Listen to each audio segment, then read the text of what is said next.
এই রাস্তাটা ভাই আজ থেকে 7 বছর আগে খুঁজে এরকম খোয়া লাগায় থুয়ে দিছে।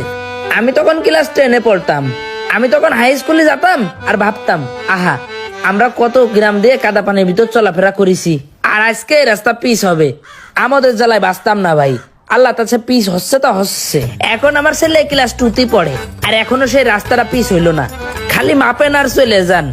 আসলে ভাই আপনাকে সিন্ডিকেট ব্যবসা কবে বাদ দেবেন? কবে আমাদের মতো সাধারণ জনগণের মুক্তি দেবেন?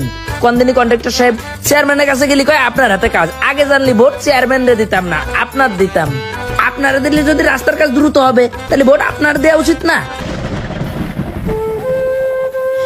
এভাবে দেশের বিভিন্ন গ্রাম অঞ্চলের রাস্তাঘাটের উন্নয়নের কাজ বন্ধ আছে, আর এই কাজগুলো বন্ধ থাকার কারণে জনগণের উপর মহলের প্রতি একটা খারাপ ইন্টেনশন তৈরি হচ্ছে, এবং অনেকদিন রাস্তাঘাটের উন্নয়নের কাজ পড়ে থাকার কারণে রাস্তার ক্ষতি দিন দিন বেড়েই চলতেছে।